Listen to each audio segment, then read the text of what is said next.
Hola, hola. Buenas tardes. Hola. Buenas tardes, profesora. ¿Cómo están? ¿Cómo les fue con la lectura de la arquitectura del pensamiento social?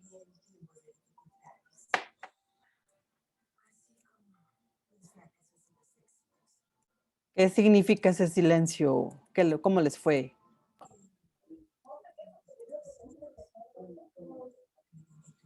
Pues bien, creo. Bueno, ok. Bueno, vamos a una presentación que tengo, pero antes quisiera, dado que no tengo aquí a la mano más o menos, ¿por qué más o menos, Viviana? Cuéntame.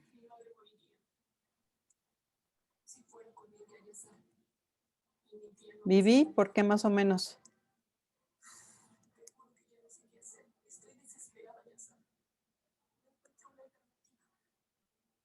Ok, bueno, pues trata de, incluso por el chat, en la medida en que yo vaya avanzando, me vas colocando lo que no entendiste.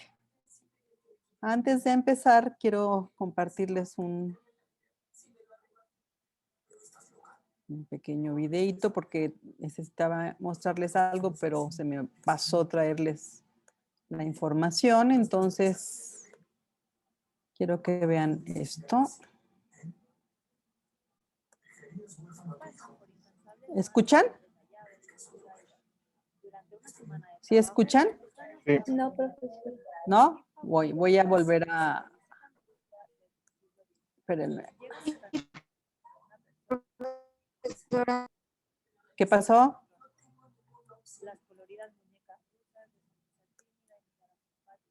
¿No se supone que debemos escuchar el video? Un video, sí. Pero no está compartiendo pantalla. No, la dejé de compartir para volver a iniciarla y compartir el sonido también. Ahí voy. Sí. Es que ya me enseñaron algunos de sus compañeros que también se le puede poner compartir sonido, que yo no lo hacía antes. Y eso mejora la audición que ustedes tienen.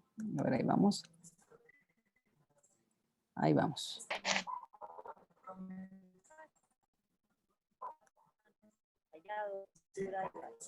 Durante una semana de trabajo, artesanos elaboran con esmero el souvenir favorito de los turistas que visitan Rusia desde el siglo XIX. Llegan a alcanzar el tamaño de una persona y no hay dos iguales. Son las matroskas. Las coloridas muñecas rusas de sonrisa tímida y mirada simpática no pasan de moda. 7 en una, estas figuras panzonas guardadas una dentro de la otra son el símbolo de la maternidad. Matroska viene del latín matrona y son el orgullo de las madres rusas. Las matroskas de Semenov son famosas por su perfección. Solo para pintarlas intervienen al menos 3 personas. La primera artista le da forma, le dibuja la cara, las manos, la cabeza y el vestido. Mientras artesano La segunda empieza a cubrir Anótalo. esas zonas. La muñeca tradicional tiene el pañuelo amarillo y el vestido cantal de flores para que parezca que la matrosca lleva un ramo en las manos. El esfuerzo tiene su recompensa. En casas de todo el mundo se pueden encontrar muñecas rusas que un día pasaron por manos delicadas, que trabajan en esas artesanías para perpetuar la tradición. Alba Tobella, Associated Press. ¿Alguna vez han visto estas, déjenme cerrar el archivo? ¿Algunas vez han visto esas muñecas? Sí, profe. Algo que, bueno, sirven para ilustrar lo que vamos a ver hoy, porque justamente lo que hacen es repetir una imagen, y tengo las muñecas, se las iba a traer y se me olvidaron, y entonces la imagen, la muñeca más pequeñita, ¿no? Si se recuerdan, van, ¿no? No lo recuerdan, lo acaban de ver. Van, tienen propiedades semejantes, ¿no? Incluso en el diseño, comparten, ¿no? Les pido que piensen en la imagen que vieron en el artículo de la arquitectura del pensamiento social, que es esta figura que en francés es emboîtement, que es esta forma como de ir embonando, ¿no? Cada una, en donde la más pequeña, si lo recuerda o podemos ver, tiene propiedades que la asemejan, la articulan, la ligan a la que sigue y a la que sigue y a la que sigue, ¿no? Podríamos encontrarnos de manera individual esa pequeña muñeca y suponer, porque la encontramos sola, que es independiente esa muñequita y que está aislada de cualquier otra cosa, y en la medida en que vamos encontrando las otras piezas, vamos comprendiendo que es parte, ¿no?, de una cosa más grande. Creo que así es el pensamiento social y por eso me interesaba, bueno, en general la muñequita ya, la que yo tengo me permite ilustrarlo, pero bueno, como no la tenía a la mano, dije, bueno, les paso ese videito como para que lo tengan en la mente y nos sirve un poco para ir identificando las formas del pensamiento social. Bueno, este artículo que ustedes revisaron es algo que tuve chance de escribir con el doctor Rouquet. Justo la idea es el pensamiento social, su arquitectura y formas de estudio. En una parte, el contenido de la exposición pues es parte de lo que ustedes leyeron en el artículo, y en otras es una manera de está complementado con información que viene de otros lugares. Bueno, como ya hemos visto, porque ya lo vieron, lo hemos visto en otras sesiones, es a partir del 73 que se empieza, que Rouquet en un libro, la primera versión en francés del texto de Psicología Social, que nosotros conocemos la versión en español editada por Planeta, pero la primera versión, que era en francés, existe, bueno, es publicada en el 73, y en esa primera versión hay un capítulo que luego no se tradujo, ignoro la razón, en la versión al español, en donde el doctor Rouquet escribe, y en ese es el primer artículo en donde él habla de, formalmente, digamos, en términos de sus publicaciones, habla de pensamiento social, y él dice, es eso que designa, por un lado, la especificidad del pensamiento cuando se habla de un fenómeno social, y por otro lado, es la determinación de los factores de orden social, lo que lo hace. ¿En qué momento lo hace? En el momento en que, otra vez, volvemos a esta parte en donde la psicología era pensada como algo que era producto exclusivamente de la mente, de la percepción de las personas, y en donde difícilmente, o más bien en ese momento, no se reconocía el peso que en esa construcción, en esa percepción de las cosas tenía lo social, tenía la historia y tenía la herencia, ¿no? Entonces, esta frase pequeña, pero justamente que resume el punto de vista, ¿no? Y que finalmente es una manera de crítica, ¿no?, de reflexión, de posicionamiento distinto al que se tenía sobre el pensamiento social, al decir que designa a la vez la especificidad del pensamiento cuando toca un objeto social, no es lo específico del pensamiento cuando toca un objeto social o un fenómeno social, y la determinación constitutiva de ese pensamiento gracias a factores de índole social, ¿no? Entonces, justo si se fijan lo que trata de decir, lo que dice, ¿no? Es difícil, yo sé, porque es además una traducción que viene del francés y bueno, nos quedó de ver el doctor Rouquet una descripción un poco más transparente o simple a lo mejor, pero bueno, es la especificidad del pensamiento cuando toma por objeto un fenómeno social, ¿no? Uno, y dos, es la determinación constitutiva de este pensamiento gracias a factores de orden social.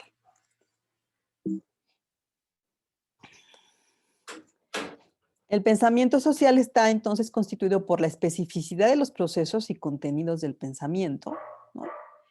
Por procesos y contenidos del pensamiento cuando tratan o se refieren a realidades sociales. Y si partimos del concepto, entonces incluimos a todos los aspectos propios de la cognición, ¿no? Entonces son los contenidos del pensamiento, que si se acuerdan, hemos estado viendo cómo el pensamiento social tiene expresiones, ¿no? Vimos al rumor, vimos en el caso de las leyendas, vimos otra forma, otra expresión del pensamiento social, ¿no? Y entonces es justamente estos pensamientos que hablan de realidades sociales. Entonces, los pensamientos no pueden ser estas fórmulas que hemos aprendido de física, de química o de hasta astronomía. No es que estén solas, sino que siempre van a dar o van a ser construidas, inclusive esas fórmulas, en función de buscar explicar algo que estamos observando, ¿no? Y que muchas veces pues tiene ese tinte o ese peso que le impone la realidad social en la que vivimos.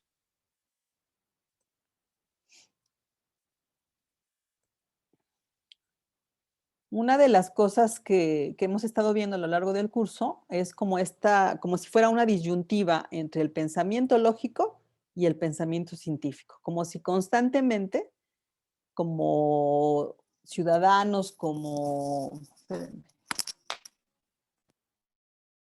habitantes de una sociedad, estuviéramos expuestos a una disyuntiva, ¿no?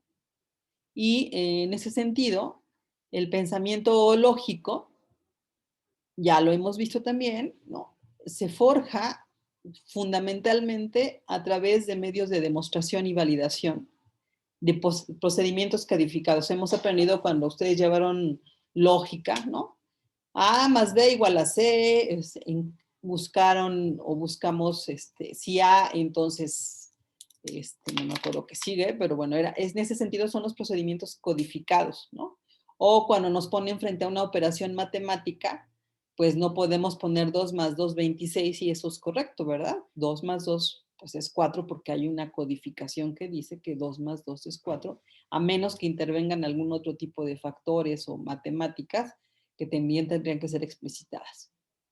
Y esos procedimientos son aceptados gracias a valores de coherencia y reproductibilidad. Para ese tipo de pensamiento es imposible hablar de ciencia mexicana o china, decía en el artículo el doctor. ¿Por qué? Porque dice, hay procedimientos que tienen que buscar en el pensamiento científico su validez y tiene que poder ser equiparable con cualquier otra cosa para que tenga una reproductibilidad que no dependa de si estoy en México o si estoy en China, ¿no? Tiene que ser el mismo, tiene que valer lo mismo. Ese es el pensamiento científico, esa es la aspiración de todos los científicos a crear explicaciones que sean posibles de instaurar, de repetir, de explicar en varios lugares al mismo tiempo. Mientras que el pensamiento social, contrariamente o en oposición o simplemente a diferencia del pensamiento científico, está anclado en las pertenencias particulares de los sujetos. porque es el resultado de posiciones sociales específicas. ¿Qué significa esto? ¿Tienen idea de qué significa esta segunda frase? A ver, díganme, exprésense. ¿A qué le suena esta segunda frase? ¿De qué está hablando?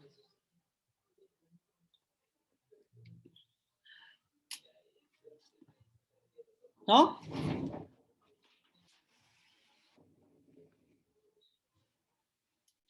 ¿De qué estará hablando con esta frase?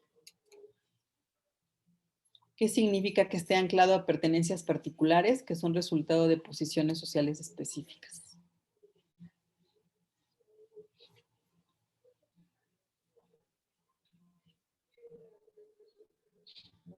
¿Qué son las pertenencias particulares?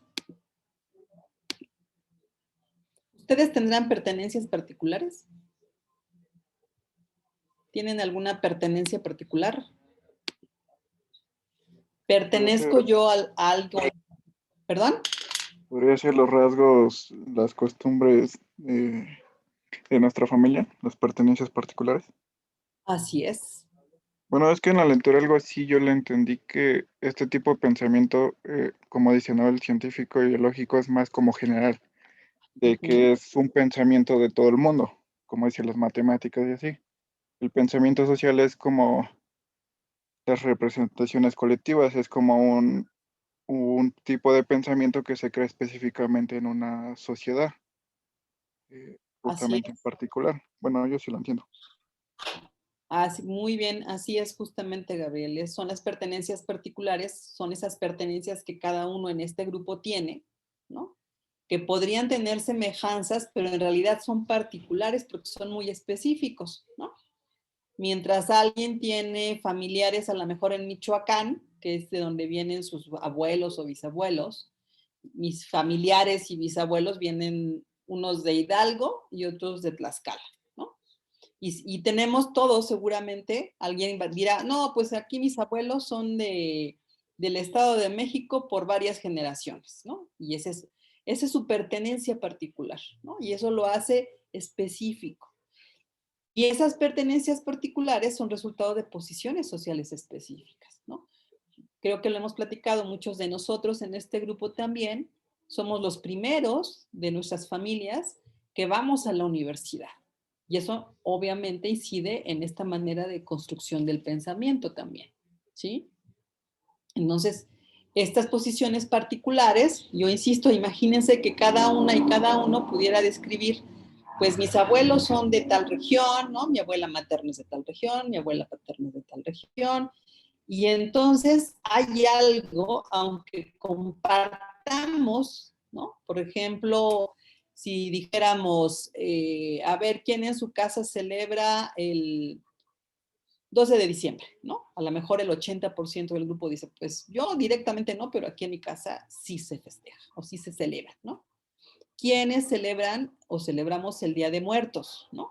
Y ya, ¿quiénes celebran el 15 de septiembre? Entonces, hay una pertenencia que hace que ahí está la parte un poco más general, porque en esos tres casos que he puesto, pues creo que la mayoría, me atrevería a decir que la mayoría de nosotros estamos involucrados con esas formas, ¿no? Y hacen a posiciones sociales específicas también. Las prácticas y las maneras de una clase media, por ejemplo, para poner su mesa, es diferente de una clase rural, ¿no?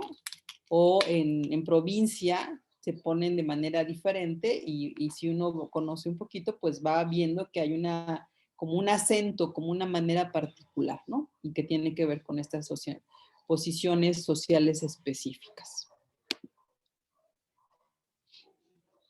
En general, una de las cosas que se tratan de destacar en el artículo es que el pensamiento social adquiere su valor, ¿no? A través de al menos tres cosas. El uso, ¿no? Que se hace de ese pensamiento en los procesos de adaptación y de identidad. En realidad, en el pensamiento social se habla más de que es resultado de qué tanto me funciona. Hablábamos, por ejemplo, de los refranes, que por cierto vamos a ir en un rato a la tarea, ¿no? De que íbamos a pensar en algunos refranes más alentadores o positivos, o a ver si encontrábamos, pero mucho de estos del sentido común tiene que ver con, uno, la identidad, y dos, con procesos de adaptación en donde va demostrando que eso que dije o eso que pienso funciona para explicarme una realidad, ¿no? ¿Y por qué usas tanto ese refrán? Porque me explica la realidad, ¿no? Porque me explica el caso que vi ayer, porque me explica la situación que viví esta mañana, porque me explica lo que seguramente va a pasar mañana. Entonces, su funcionalidad, entonces es su uso, ¿no? Es lo que hace que el pensamiento social adquiera validez. La segunda cosa o valor que le apoya es que las formas del pensamiento social son los modos de relación con el medio ambiente y nos cohesionan con el medio ambiente, estas maneras de pensar, ¿no? Esto que decíamos, vuelvo al ejemplo de los refranes, ¿no? El uso, pues yo no sé en sus familias, a lo mejor en mi casa ya no tanto, pero mi padre cuando vivía era alguien que solía decir refranes, ¿no? A él también le gustaba mucho algunas canciones tradicionales que cuando las oímos, pues no tenemos más que unirnos a cantarla con el hermano o la hermana que le esté cantando y vincularnos, ¿no? ¿Por qué? Porque establece ¿Y qué tiene una canción? Una canción no tiene nada de lógico muchas veces, ¿no? Es algo alegre, que a veces si uno analiza las letras, pues más bien acabas muerto de la risa, aunque la canción sea un poco dramática, ¿no? Pero es una práctica que funciona, que tiene un uso específico y que en ese sentido, pues genera en muchos aspectos genera cohesión. Y tiene o provee de esquemas de acción, ¿no? Muchas veces tenemos algunas ideas o creemos que si voy a si voy a ir a una entrevista de trabajo, ¿no? Me visto de azul porque me han dicho que con el azul me veo muy serio, muy formal o muy comprometido, qué sé yo, ¿no? Entonces, y ya uno lo ve y dice, y sí, ¿no? Yo me veo igual con el azul que con el verde o que con el gris, ¿no? Pero hay un esquema de acción en el que en términos justamente de la funcionalidad nos servimos de algunos recursos. No sé si alguien tiene algún ejemplo de alguna cosa que parece que es esta parte funcional. Yo voy a pensar en una mientras cada uno piensa en una.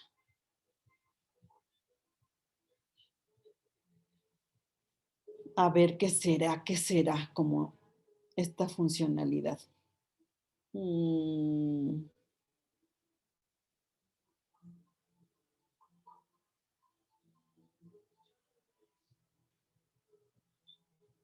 ¿Qué será como esquema de funcionalidad?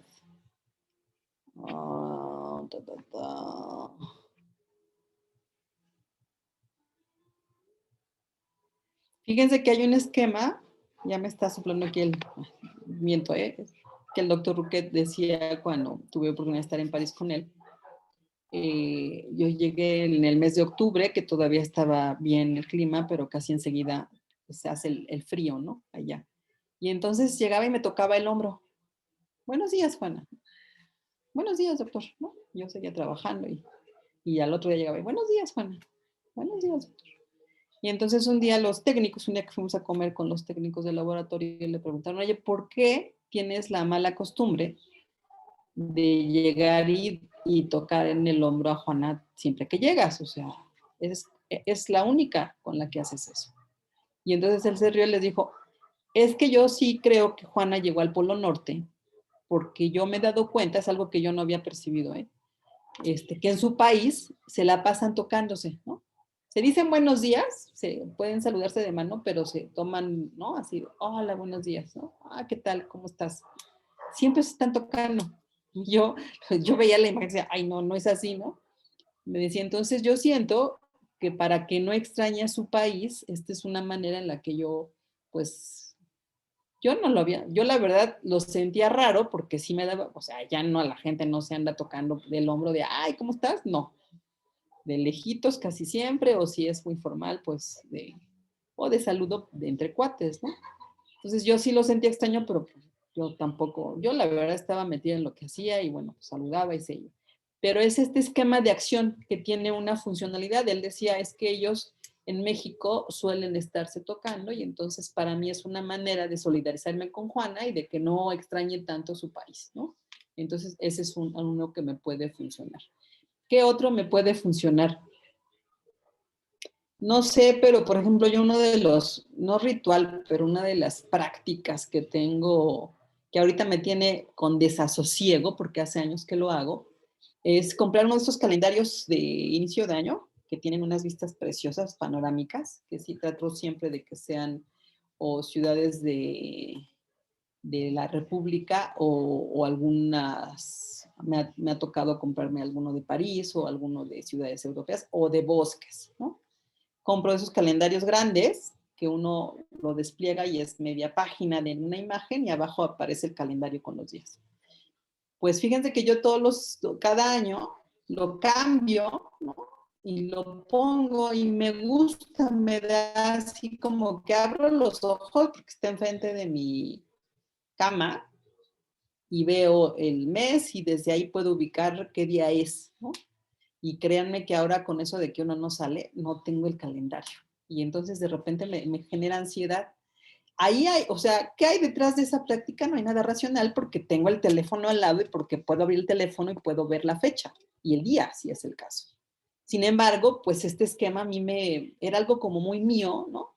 Que la puerta generalmente de mi cuarto la cierro para dormir, pero al cerrar la puerta del cuarto, antes de dormir, yo tenía mi calendario, lo tengo enfrente, veo, sí, hoy que estamos, porque ya ven que uno anda todo el día haciendo cosas, y entonces, sí que hoy es jueves y está tal cosa, ¿no? Y me daba, no sé qué, porque, insisto, tengo el teléfono, tengo la computadora, estoy permanentemente viendo los días y las horas, y sin embargo, esa acción a mí me gustaba mucho porque lo combinaba con ir buscando estas imágenes para bien, o sea, antes de dormir o que era lo primero que veía al despertar. ¿Qué hay de lógico y de función, de lógico o de científico en eso? No hay nada, ¿eh? Porque igual me podrían decir, pues póngase un buen protector de pantallas con imágenes grandiosas y con eso lo resuelve. Pero me refiero a cómo esa práctica de ir, de pegarlo en la pared, de abrir los ojos y ver esa pequeña imagen, porque ni crean que era son calendarios pequeños, ¿no? Ahí hay otro esquema de acción. No sé si alguien ya nos puede ayudar con otro ejemplo. Si todas dijeran uno y todos dijeran uno, estaría muy bien, para que vean que no soy yo la única que anda haciendo cosas que están como... ¿Alguien que contribuya con la causa?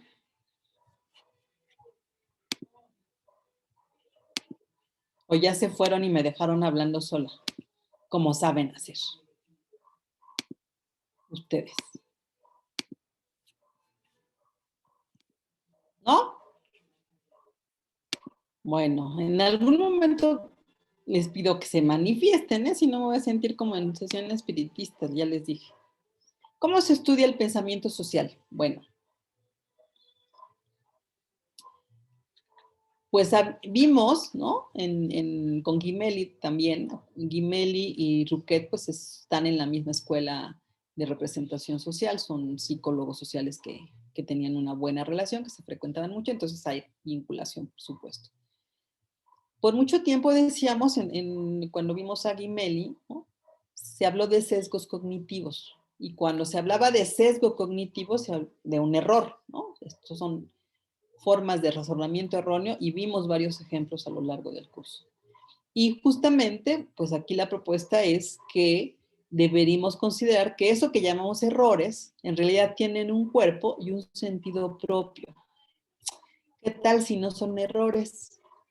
¿Qué tal si no son, o sea, bueno, no solo imagínense, vean la diferencia cualitativa entre llamar a ese tipo de expresión sesgo cognitivo, error cognitivo, a reconocer que ese error, eso que llamábamos error, en realidad tiene un cuerpo y un sentido propio, ¿no? De manera que probablemente no estemos frente a un sesgo ni frente a un error cognitivo.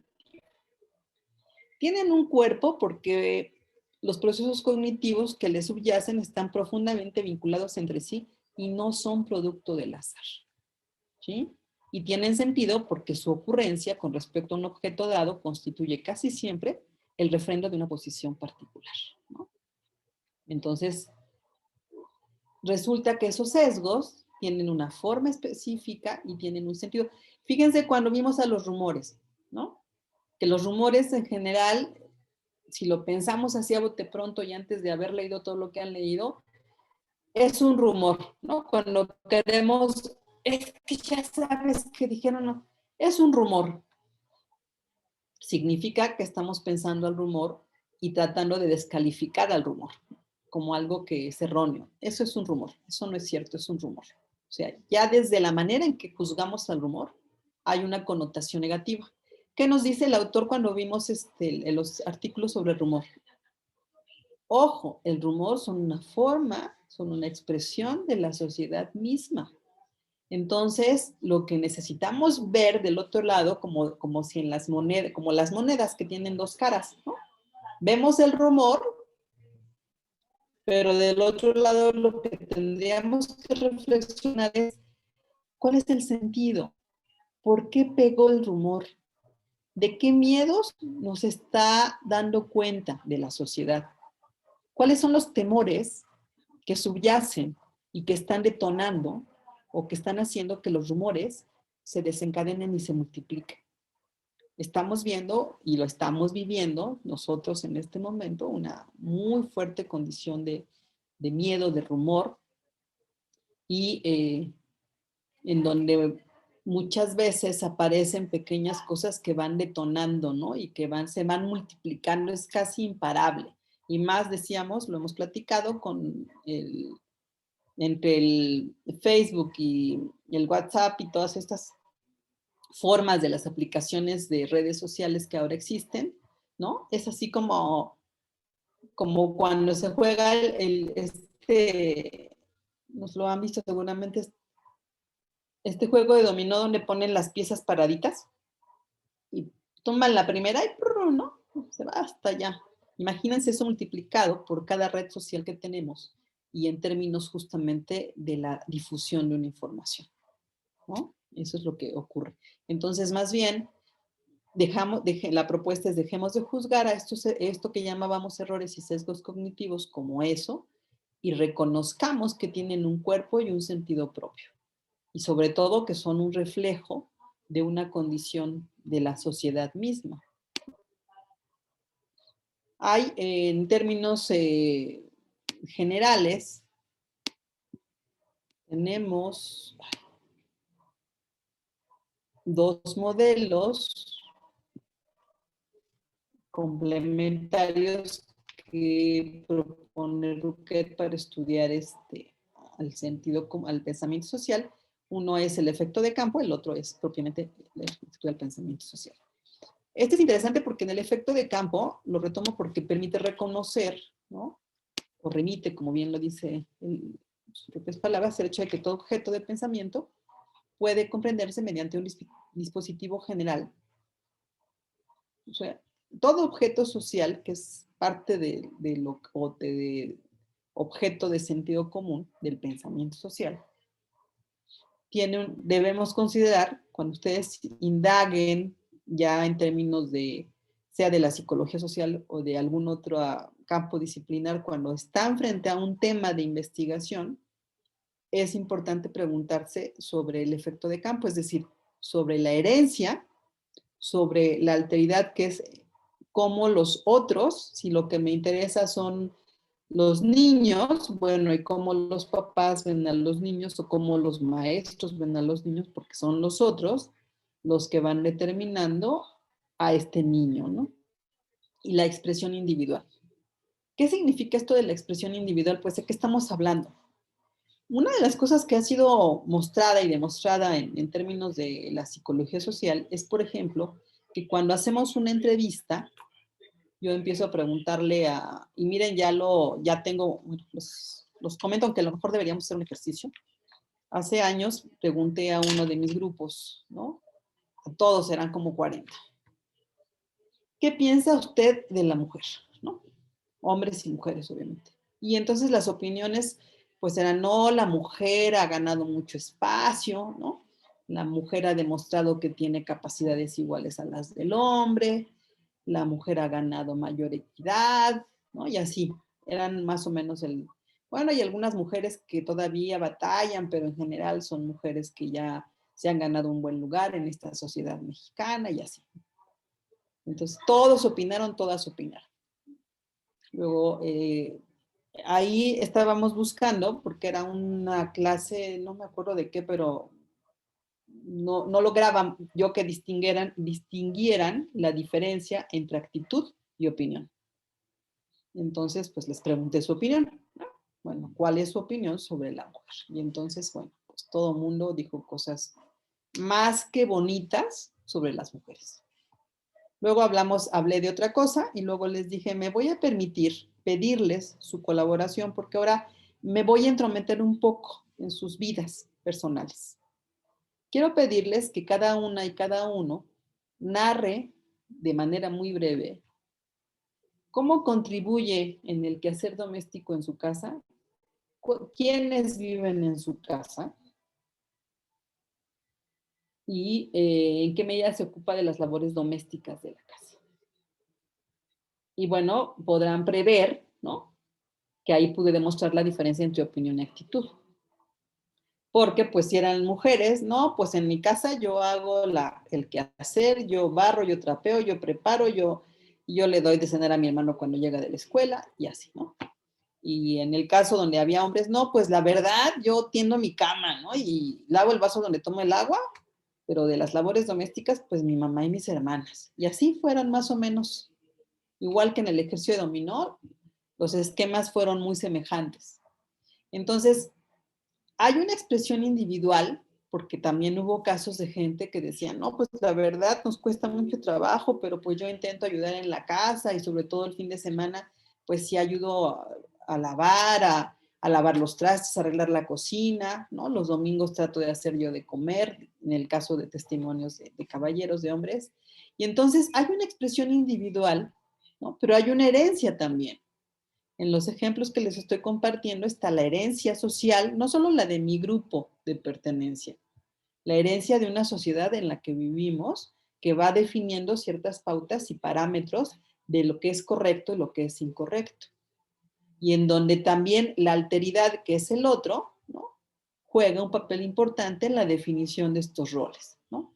Si tenemos a una mamá que se preocupa mucho y que dice, no, mijito, tú por favor no hagas nada, pues están jugando un papel en la definición de mi propia expresión individual, ¿no? Si tengo una mamá que dice, no va a pasar nada, ándale, lávate los trastes porque ya me cansé y necesito ayuda. Hay otra manera, ¿no? Habrá otro aprendizaje y hay en términos del efecto de campo una relación distinta en donde la herencia se matiza también de una manera diferente, la relación con el otro, que es la alteridad, es lo otro, y esta expresión individual. No se trata aquí de pensar que el pensamiento social es como una totalidad que determina todo, sin dejarle al propio individuo la capacidad de elegir, ¿no? También él tiene su capacidad para expresarse de manera individual. Hasta aquí, ¿cómo van?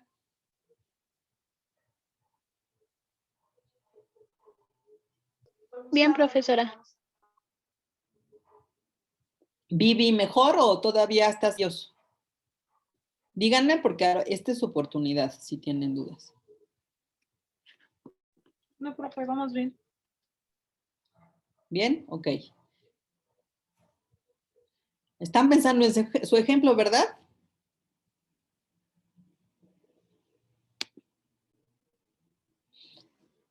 También en la lectura se habla de cuadros sociales y formas de comunicación. ¿Se acuerdan? La primera parte de esta sección nos habla de la sociabilidad. ¿Se acuerdan que estuvimos discutiendo qué era la sociabilidad? Que es la sociabilidad como esta manera informal de relacionarnos, mientras que la socialización da cuenta de ese espacio, de ese cuadro de relación que ocurre en espacios más bien formales. Mientras que la sociabilidad es todos estos que por lo menos en esta parte del artículo documentamos 3, ¿no? Espacios en donde la sociabilidad, que es esta parte más informal de relación y de comunicación entre las personas. Y bueno, viene descritos masas y multitudes, ¿no? Y aquí no estamos hablando de las masas y las multitudes, si se fijan en términos de las manifestaciones que hemos visto en el Zócalo o de las manifestaciones que hemos visto en varias de las capitales de nuestro país, ¿no? ¿De qué masas estamos hablando ahí? A ver, ayúdenme ustedes. Hablen ustedes. ¿De cuáles son las masas de las que se habla ahí?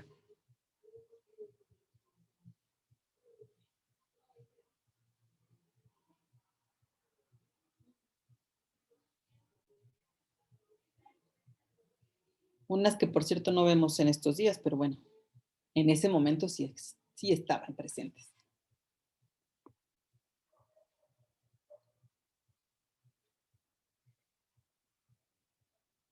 Hablamos de las masas que se derivan de una sociedad moderna como la nuestra, que viajan en el metro, que están en los centros comerciales, ¿no? Hace algunos años, el paseo predilecto de muchas de nuestras familias eran los parques o la plaza del pueblo, ¿no? O de la localidad.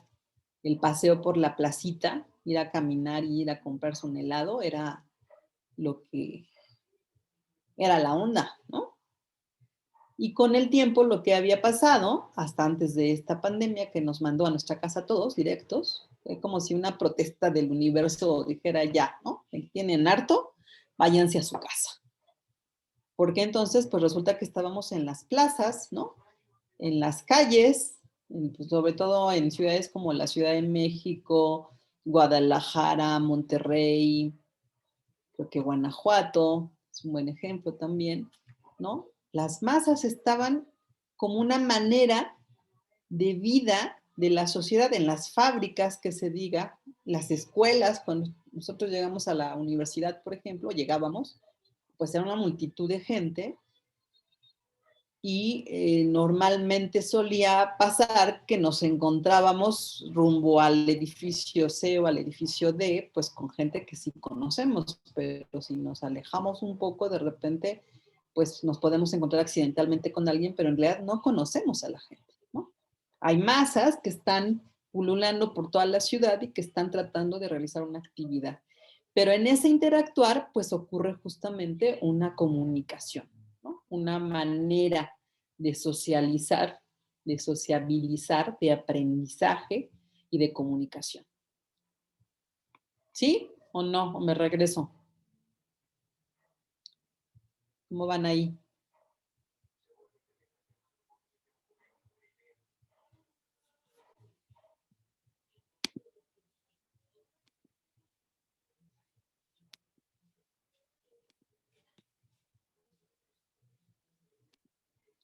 ¿Ya se fueron y están haciendo la tarea del otro curso? ¿Qué onda?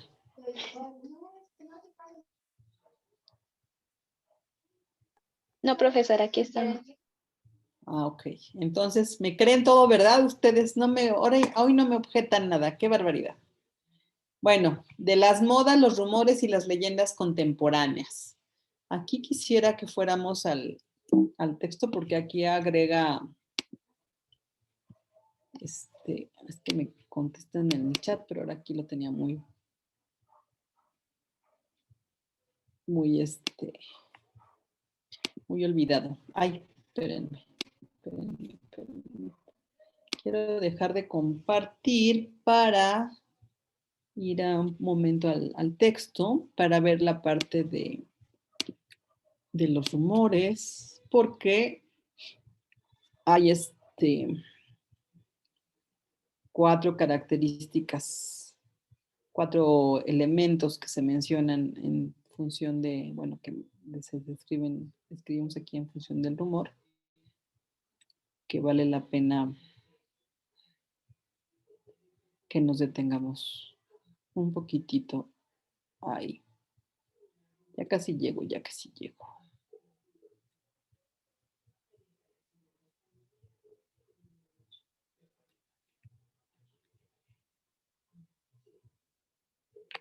Aquí está. Ahí vamos.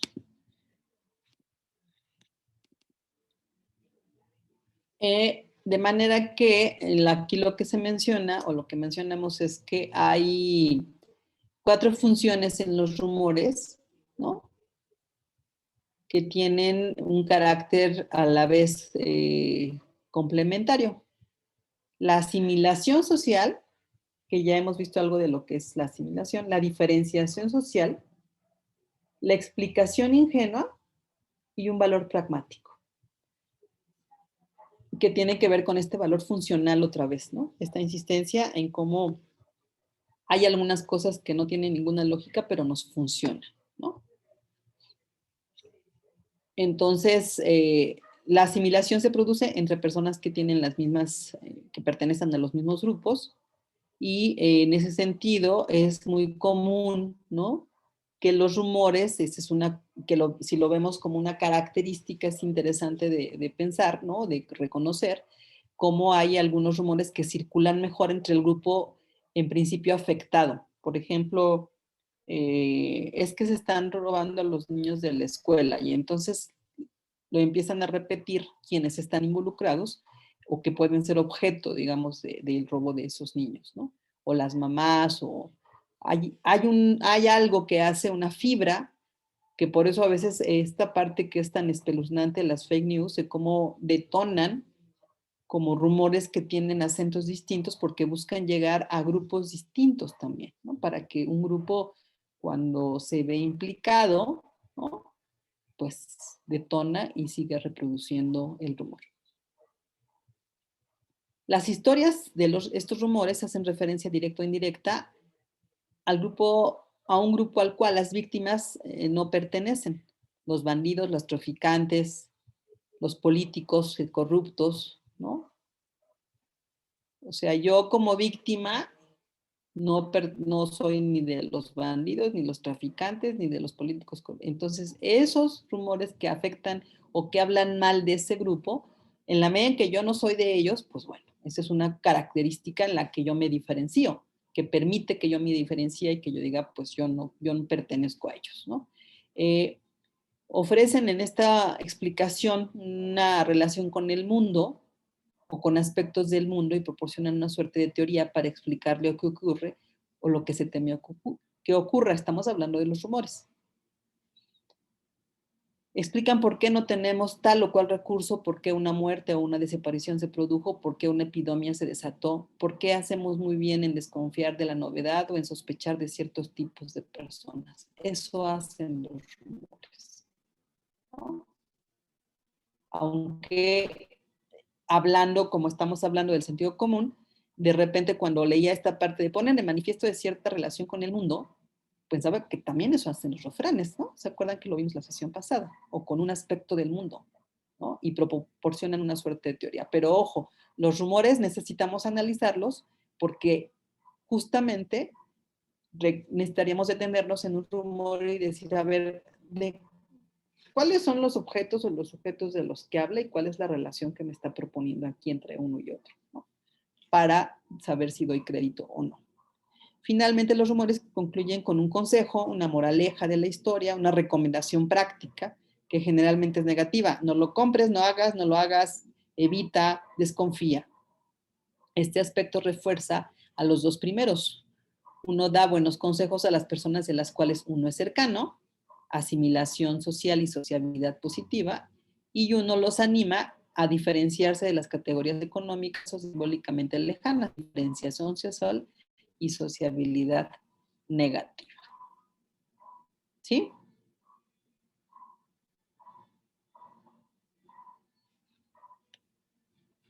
Sí, profe. Ok, muy bien, entonces regresamos aquí ya estábamos en eso. Modas, rumores y leyendas contemporáneas, que es la otra manera de la sociabilidad, ¿no? Y me quedaría en modas y leyendas contemporáneas. Ya vimos un ejemplo de leyenda, bueno, que sí es contemporánea porque pues lo que nos decían de la monja, que ya no me acuerdo cómo se llamaba, es que todavía, ¿no? Las monjas dicen que la ven por ahí vagando, ¿no? Y bueno, es una leyenda que se recupera como una leyenda que caracteriza o que podemos encontrar en la Ciudad de México. Entonces, pues sí, tiene su rasgo de contemporaneidad. Y como las masas, que además se desprende, por lo menos las masas, digo, de las modas, de esta idea de masas y multitudes, en donde vamos viendo las modas como parte de esta pertenencia a esta práctica cotidiana de la multitud, ¿no? Que vamos, otra vez es parte de esta manera de la sociedad moderna o de las sociedades modernas de ir imponiendo. Tenemos a veces moda en la música, hasta en lo que leemos a veces, ¿no? En las formas de vestir, por supuesto, en el tipo de ropa que nos ponemos, en la música que escuchamos, en los libros que leemos, ¿no? Entonces las modas, justo como parte de esto que hace que están aquí como conviviendo en este polo entre las modas, los rumores y las leyendas, dos formas, ¿no? Una que hace a esta que veíamos, de esta manera organizacional que empezó a ser de la reunión de colectivos, la manera de vida cotidiana, que venimos de estas sociedades que, pues, que vivían más bien, aunque vivían en ciudades, era una dinámica mucho más, de hecho, las casas, por ejemplo, en un país como el nuestro, pues las casas familiares de los abuelos de ustedes seguramente eran grandes casas, ¿no? Yo recuerdo la casa de mis abuelos, pues tenía patiezote, tenía jardín, y la de mi bisabuela era bellísima, hasta huerto tenía, ¿no? No eran gente, pues era gente que tenía ciertos recursos, pero no era gente acomodada y sin embargo tenían unas casas bien bonitas, pero la gente a veces la gente incluso pobre tenía casas grandes, tenía unos patios y tenía sus espacios con sus animalitos, ¿no? En la granja o en el rancho, pero eran casas grandes. Y cada vez la sociedad moderna ha hecho así, ¿no? Para que quepan más en la ciudad, espacios pequeñitos, ¿no? Y justamente haciendo que en pequeños espacios haya mucha gente. No sé si lo platicaba con ustedes o con el grupo de comunicación, pero algo que a mí me impactó muchísimo cuando empezó todo esto, que recorría la ciudad y que estaba pues muy sola, ¿no? Después ya no he visto tan sola la Ciudad de México al menos, y me cuestionaba mucho y me interpelaba mucho el pasar por algunas calles donde de esquina a esquina, ¿no? Un cartelote así de concierto con Yuri, el no sé qué, que ya ni pasó, ¿verdad? Pero yo decía, híjole, esas cosas que hicieron para reunir a 5,000 espectadores para ver un concierto, 10,000 espectadores 20,000 espectadores. Bueno, acaba de pasar el Super Bowl, ¿no? En donde se supone, ya no sé ni cuántos fueron, pero tuvieron que reducir muchísimo quienes iban por todo este asunto. Entonces, un lugar que está hecho para multiplicarse, para estar ahí reunidos todos, se tuvo que ir a un espacio pequeño. Bueno, pues de esa dinámica también se desprende la idea de las modas, por un lado, porque es esta manera de ir generando un consumo de cierto tipo de prendas que tiene ciertas características, ¿no? Y que vamos acumulando a veces en el ropero y que vamos cambiando porque ya no se usa o este color ya no está de moda o qué sé yo. Algunas, bueno, no algunas, casi siempre por tonterías porque uno debería estar a gusto y aunque no esté de moda, decía mi abuela, tenía un dicho aquí en Hidalgo, que es de donde es mi familia, bueno, mis padres eran de Tlaxcala, hace un frío, y entonces de repente mi abuelita iba bien abrigada, y le, ay abuelita, pero mira que eso no te combina, y decía, ande yo caliente y ríase la gente, y aunque se ría la gente, era la otra expresión. Me deben mis dichos, mis refranes, buena onda. Este es uno, por ejemplo, que es, ande yo caliente, que se ría la gente, no me importa, ¿no?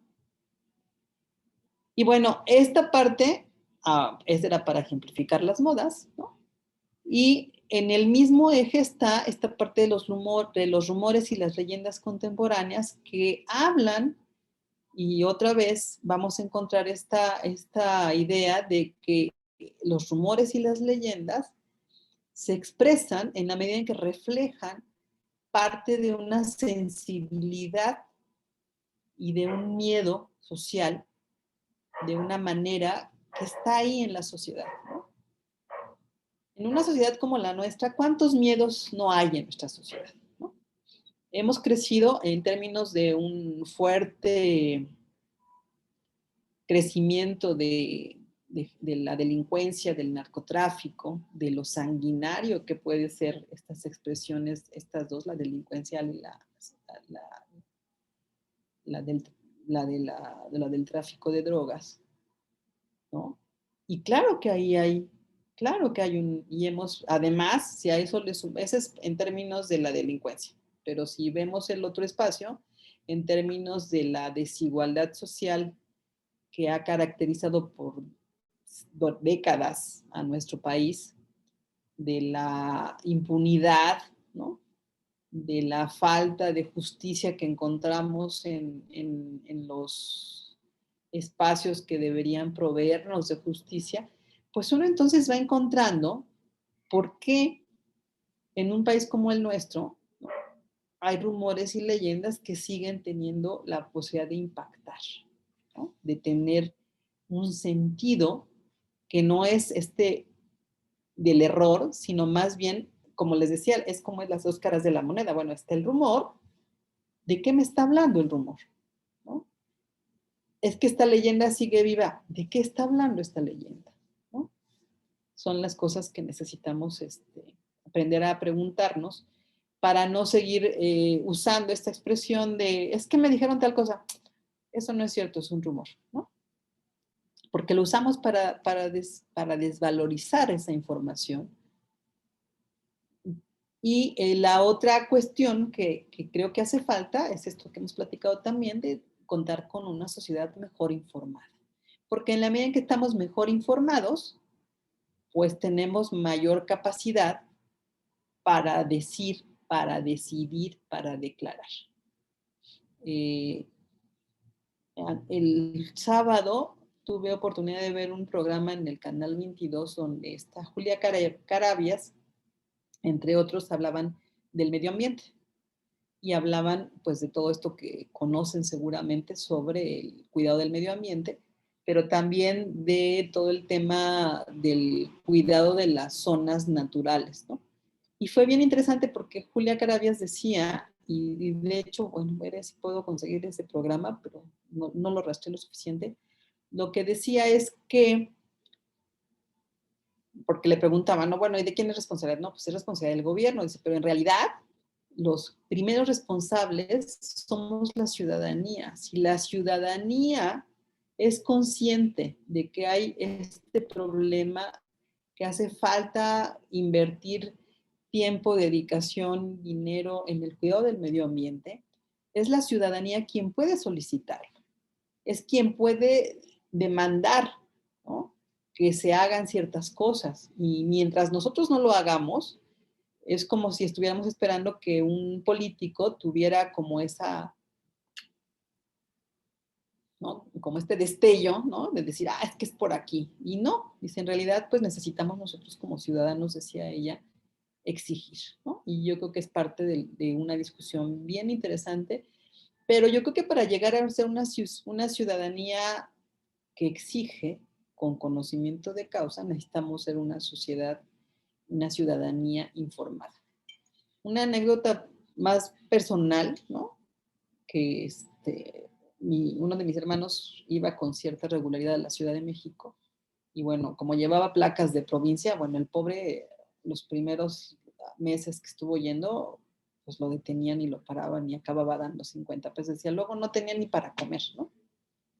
Y entonces se puso a averiguar porque se hartó, se puso a averiguar, a conocer el reglamento de la Ciudad de México.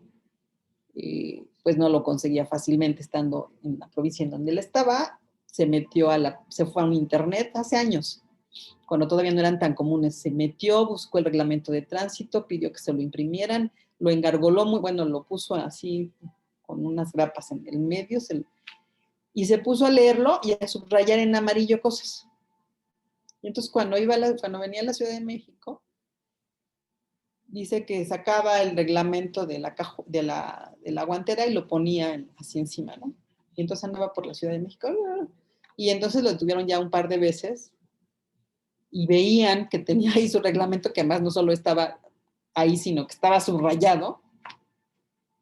Uy, no me voy a dejar que entonces que le pongas un... No, pues nada más explíqueme por qué me va a multar. Y con mucho gusto, oficial. Yo no me niego, pero explíqueme. No, ¿sabe qué? Olvídelo, ya váyase. Una pérdida de tiempo tratar de levantarle cualquier cosa. Y ya se iba. Entonces, él estaba feliz porque encontró la llave para no ser objeto de extorsiones, porque pues al final era una extorsión. Lo detenían no tanto porque hubiera hecho una infracción, sino porque venía de provincia y presumían, y era cierto al principio, que no conocía el reglamento de la Ciudad de México, y entonces le decían, es que aquí la vuelta no era, pero si no hay ningún señalamiento así, pero en esa esquina no se puede dar vuelta como usted dio la vuelta, ¿no?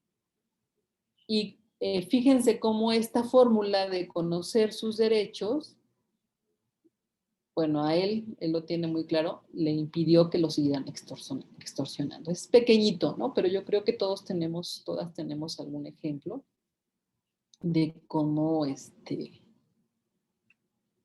pues, hay maneras de conducirse y a muchas de nosotras nos enseñaron en casa que, pues, la palabra es lo que vale y que uno tiene que comportarse bien, ¿no? No es el caso de la mayoría o a veces de muchos grupos, pero bueno, ahí hay cosas que sí hacen, que permiten pensar por qué sí podemos ser una sociedad informada y entonces poder contender con estos miedos, ¿no? Con estas formas del pensamiento que están ahí cubriendo esta necesidad y reflejando parte de estos miedos de los que somos parte.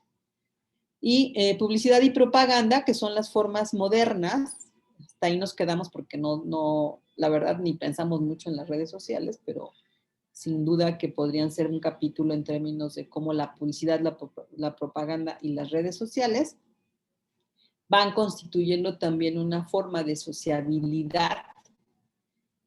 Hay, como lo vieron como lo hemos visto en algunos de los videos, si no, voy a revisar qué les puse, si no les pongo algunos otros, pero justo como, por un lado, reproducen todo esto en negativo, digamos, ¿no? En términos de lo que ya sabemos, de cómo usan, lo que veíamos en uno de los videos, de cómo usan nuestros datos, de cómo les sirven para algunas cosas, pero del otro lado también la invitación a pensar que estas mismas redes, igual que la propaganda o la publicidad, han buscado, ¿no?, tener un efecto positivo en la sociedad, ¿no? Hay algunas publicidades que cada vez más abonan o tratan de hacerlo. Por ejemplo, no sé si han visto, a ver, díganme publicidad que hable bien de nosotros, que nos invite a dar una cara positiva como mexicanos. Ya le iba a decir, pero pues si no, yo qué les dejo a ustedes. ¿Nadie tiene algún ejemplo de alguna publicidad que hable bien de nosotros o que nos dé un buen mensaje? Que no sea solo el del consumo, claro.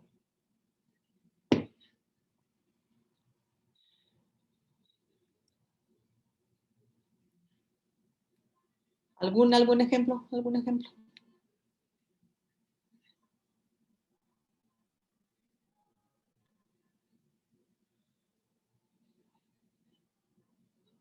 Ay, ¿me van a decir que no ven televisión? Puede ser el del INE. A ver, ¿el de qué? ¿Cuál? El del INE.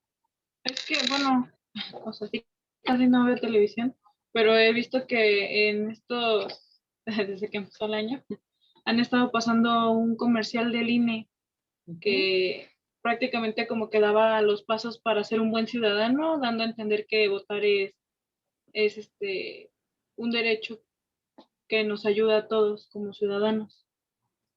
Sí, está bien. Gracias, Andrea. Ese es un buen ejemplo, en efecto, que es parte de lo que hace falta.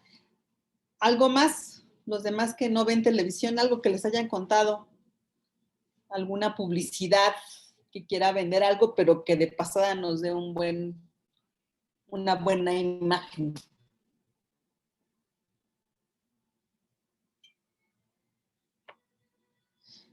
Yo me estoy tratando de acordar de algunos, sí los tengo en la cabeza. Rápidamente al...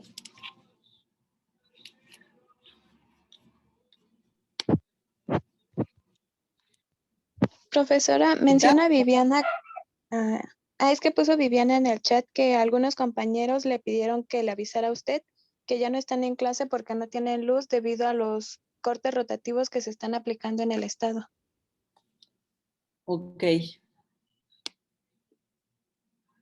Gracias por avisarme. Voy entonces a también avísenles que voy a buscar, lo que pasa es que hasta mañana podría bajar la sesión de hoy y ponerla en el aula para que no se pierdan la sesión de hoy.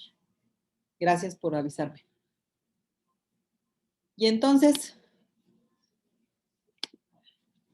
¿algún otro ejemplo de alguna publicidad?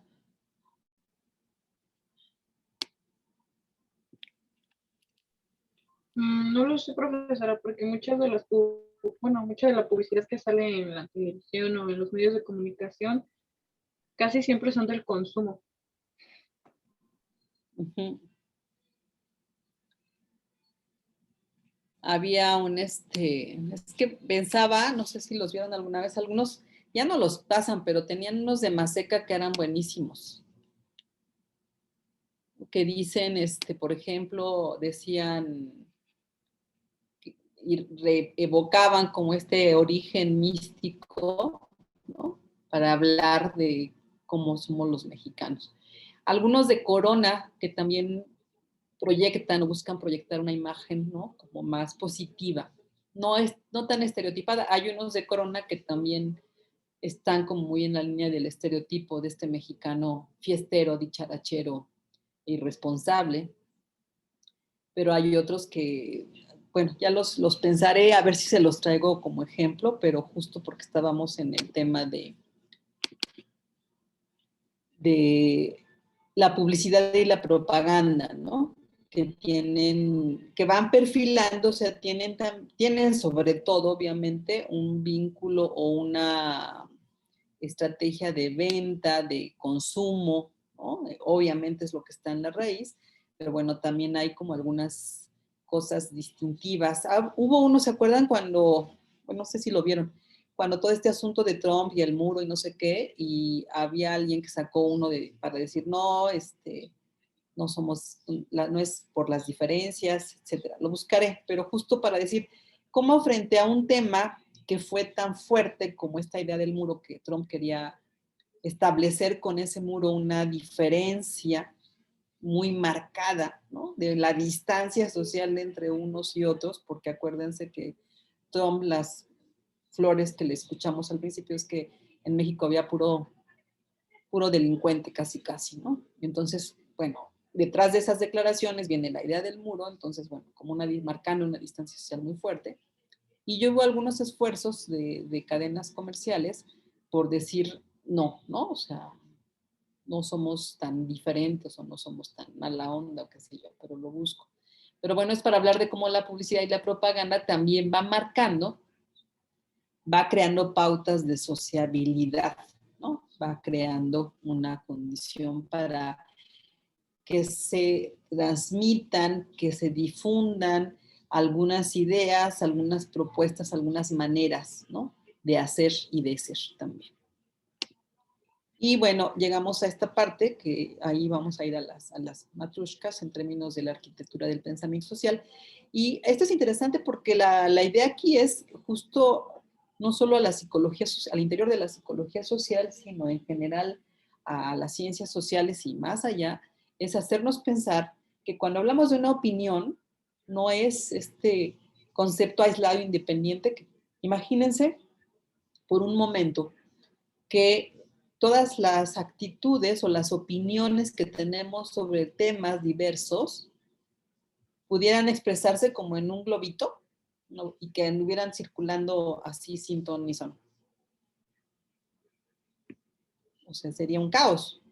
Entonces, la idea para estos autores es que hay una arquitectura que nosotros no vemos porque no hemos sido educados ni estamos familiarizados para verla. Al final, esta idea de la arquitectura es la manera en que la psicología social busca proyectar la idea de que las ideas, las expresiones de los grupos tienen un cuerpo, tienen una organización y una estructura, ¿no? Y que es esta estructura la que va permitiendo que encontremos y organicemos las cosas en algunos espacios. Y bueno, aquí las características importantes que no es, ahorita vamos otra vez al texto, pero está la ideología, está la representación, ¿no? Las representaciones sociales y colectivas, las actitudes y las opiniones. Y aquí es, digamos, como en la matrushka, esta sería la más grande, ¿no? Como y se van incluyendo todas estas. ¿Qué se busca? Pues justamente hablar de que hay una articulación en donde lo que está hasta arriba, que es la ideología, es lo más estable, porque la ideología no es algo que cambie constantemente. Una opinión, hay muchos estudios en psicología social que muestran que las opiniones es lo más cambiante, ¿no? ¿Estás de acuerdo? Sí. Oye, pero ayer dijiste que no. Sí, pero hoy sí. Es que ya lo pensé, o ya me informé, o ya me pasó esto, y entonces, ahora sí, ¿no? Y cambia la opinión. Están las actitudes que no son tan cambiantes. Les ponía el ejemplo del que les hablé hace un momento sobre la mujer, ¿no? Y luego cómo la opinión cambió sustantivamente de las opiniones que eran tan positivas y tan buenas con respecto a las actitudes, porque ahí resulta que en las actitudes, pues muchos, la mayoría, incluso las mujeres, pues eran las que se dedicaban a hacer las labores domésticas en casa y las decisiones.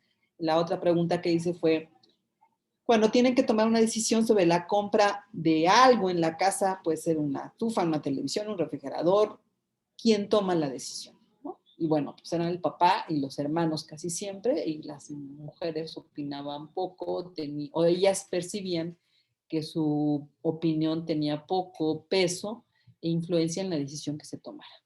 Entonces, justo aquí se representa esto. La ideología es lo más estable, y lo más inestable, lo que es más cambiante, son las actitudes y de aquí hacia arriba. O sea, luego siguen estas, en grado de dificultad o de estabilidad, hasta llegar a la ideología. La ideología es lo que más permanece en el tiempo, es lo más difícil de cambiar. Y por otro lado, otra característica que permite identificar esto es que la ideología es eso que es lo más general. Ahorita voy al ejemplo, y la opinión es la forma más particular. En términos de la ideología, por ejemplo, cuando decimos, yo les podría decir, y nadie me va, bueno, creo que no, porque aquí no tengo extranjeros, pero todos somos mexicanos, ¿no? Porque es parte de algo que compartimos. ¿Alguien me diría que no? ¿Están de acuerdo en que todos somos mexicanos? Y mexicanas, por supuesto.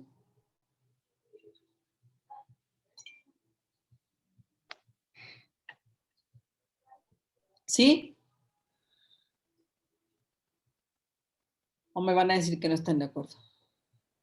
Hablen ahora.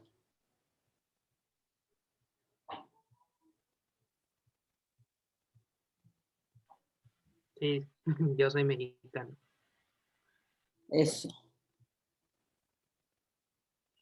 Cuando decimos que todos somos mexicanos, una de las cosas que yo encontré en el estudio que yo hice sobre los mexicanos, que era esta parte que hablaba yo sobre cómo en las entrevistas, creo que ya no la terminé esa parte, ¿verdad?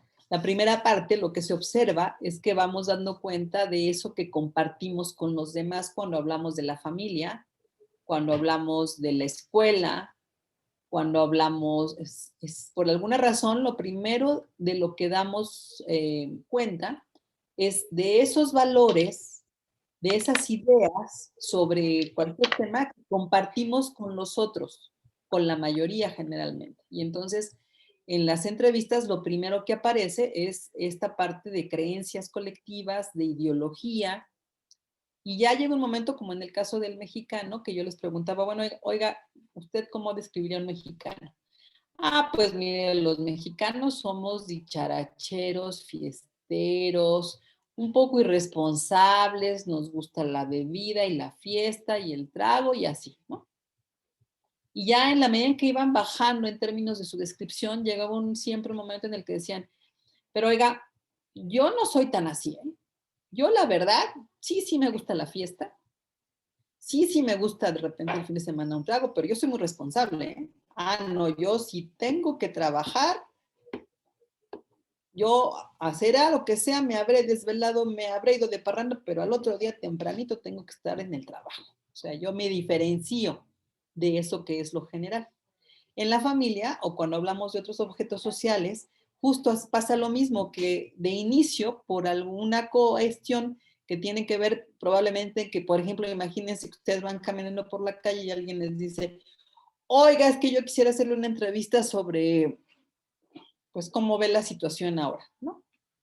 No, pues, o sea, ¿qué vamos a decir? De inicio vamos a decir lo que estamos viendo en las noticias, con lo que estamos compartiendo con, es que después está muy preocupante la situación, porque esto, porque lo otro, porque aquello. Y en la medida en que vamos procesando y vamos como, que a veces es muy curioso, pero pues vamos teniendo ideas, pero en el momento en que las expresamos, van adquiriendo forma algunas cosas y entonces llega un momento en la conversación en que a ese que me está entrevistando o a esa que me está entrevistando, no, pero sabe que yo estoy muy orgullosa porque en realidad creo que la mayoría de la gente en México se ha hecho responsable de esto, porque si no, imagínense cómo estuvieran los números, ¿no?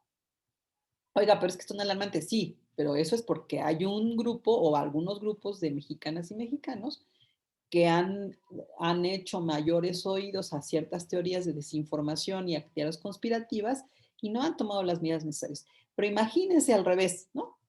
Que la mayoría de los mexicanos hubiera hecho cosas, no estaríamos como estamos, estaríamos mucho peor. Entonces, yo estoy tranquila, pero eso lo pasa en un segundo momento. En el primer momento, lo que vamos a hacer es hablar de eso que compartimos con los demás. Eso es lo más general. Y luego ya vamos a ir a lo más particular hasta expresar opiniones muy puntuales sobre algo. ¿Sí? ¿Alguna duda aquí sobre la arquitectura del pensamiento social?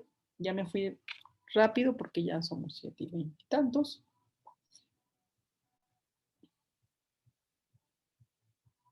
¿Nada? Todavía me deben mis 2 ejemplos. No crean que ya se me olvidó. No se me olvida.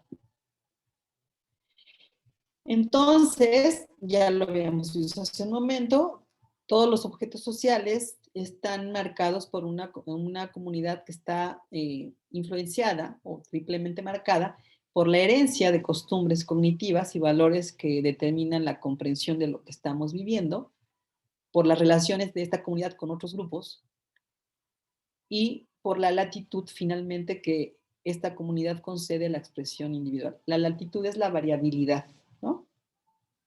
Y que es como es, qué tanto aparece o se valora esta expresión individual, qué tanto pensamos que tienen que ser las cosas como así, ¿no? De la misma manera y que todos tenemos que hacer lo mismo, que es esta facilidad. Y bueno, hablamos en el artículo de 2 ejemplos, la memoria colectiva e identidad nacional en México y el ciudadano pensador, ciudadano pensado en el ejemplo del registro civil en África. Quisiera empezar por el ejemplo del ciudadano pensador pensado, que habla de de una incursión un estudio que le pidieron hacer al doctor en África justamente, porque habían lanzado una campaña importantísima en África, en todo África, en todo el continente, en todos los países que integran África, para promover que la gente se registrara ante el registro civil, valga la redundancia, porque en esa época que estamos hablando de creo que los finales de los 70s, principios de los 80s, no había una suerte de padrón, ¿no? De la ciudadanía de cada país. Y entonces hay toda una estrategia común en todos los países para promover un registro civil. Y hacen una campaña, llevan meses trabajando, pidiendo que la gente se registre. Ya sabrán toda la inversión gubernamental para, ¿no?, las oficinas, los dispositivos, el padrón, las credenciales, todo un dispositivo y meses, y nos llevaban más que, no sé, el 10% del registro. Y entonces pues llaman a especialistas para ver qué está pasando. Y resulta que pues se van a entrevistar a la gente para preguntarle pues por qué no se ha ido a registrar. Y lo que ocurre es que mucha gente dice, mire, por generaciones, ¿no? O sea, desde mis abuelos, he andado por aquí sin necesidad de decir ni sacar ninguna credencial. ¿Por qué la iba a necesitar ahorita?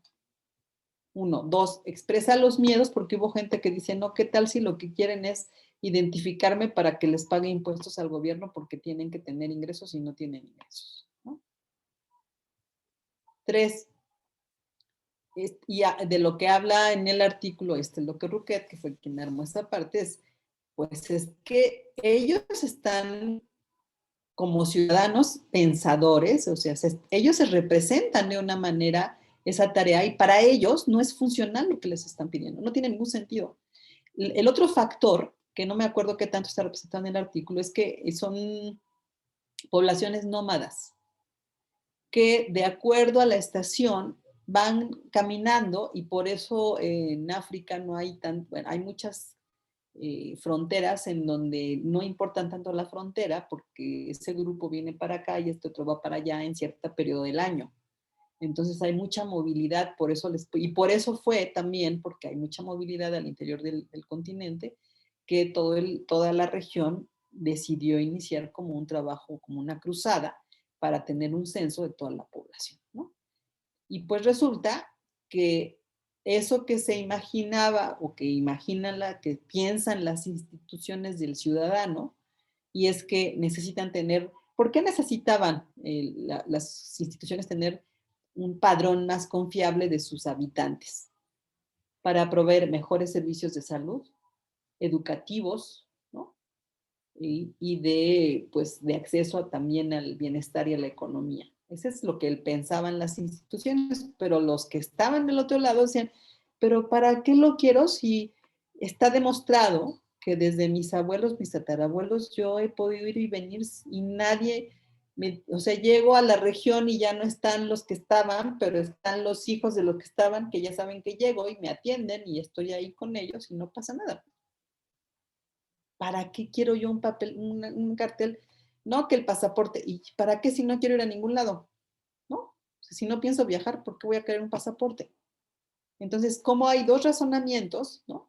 En donde, pues, la institución piensa que es erróneo que los otros no se quieran empadronar y sacar su identificación, en este caso su pasaporte, pero los otros dicen, pues yo no le veo o sea, ¿para qué quiero eso? Llevo generaciones sin tener que usarlo. ¿Por qué lo iba a tener? ¿Por qué ahora es importante? ¿No? Y entonces hay dos razonamientos que no se encuentran, ¿no? Y que hablan justamente de dos formas de pensamiento, esta que ha sido funcional, que es producto de la experiencia, de la vivencia grupal, de la herencia, ¿no? De la relación, de la alteridad, la relación con los otros, que les demuestra que no es para nada funcional el pasaporte.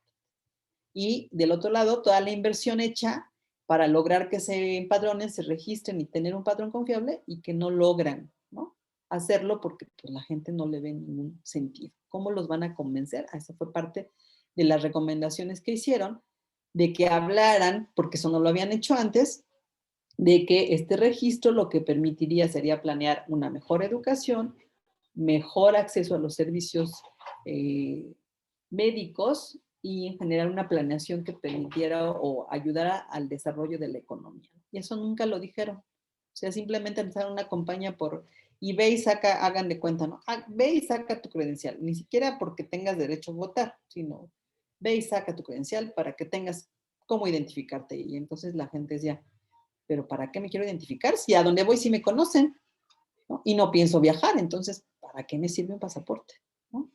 Entonces, bueno, eso es parte de lo que fue la experiencia. Voy a dejar de compartir un momento para ir a la tablita del ejercicio de, déjenme ubicarlo primero, del estudio sobre México y el mexicano. Y en el caso del estudio que yo reporto, que fue un estudio que hice para la tesis de doctorado, a mí me cuestionaba mucho, me impactaba mucho este estereotipo negativo del mexicano, por eso lo ponía como uno de los ejemplos. Y ahora sí que estuve ahí haciendo varias indagaciones y decidí hacer un estudio que en realidad era bastante sencillo, ¿no? Con un cuestionario que indagaba sobre los orígenes, cuáles eran los orígenes del mexicano y cuáles los orígenes de México. Diseñé un cuestionario que era en realidad bastante sencillo, con dos tipos de preguntas, bueno, con las mismas preguntas, solo que en un caso indagaba sobre México y el otro sobre el mexicano. Entonces les pregunté, bueno, ¿cuál es el símbolo que mejor caracteriza a México? Y del otro lado, ¿cuál es el símbolo que mejor caracteriza al mexicano? ¿Cuál es la fecha más importante para México? ¿Cuál es la fecha más importante para el mexicano? Y así fui creando esto. Y una de las que es más impactante es cuál es el origen de México. ¿Cuál diría usted que es el origen de México y cuál es el origen del mexicano? Y aquí lo tienen. Por ejemplo, para dos poblaciones que en ese caso fueron empleados de la universidad y estudiantes universitarios, el origen de México es para los primeros la Revolución Mexicana, son empleados de la UAM casi todos sindicalizados y para quienes esta idea de la revolución tiene un peso simbólico importante. Y para los estudiantes es la independencia lo que da origen a México. Sin embargo, cuando preguntamos, oiga, ¿y cuál es el origen del mexicano? Para ambos grupos es la conquista lo que explica el origen de México, ¿no?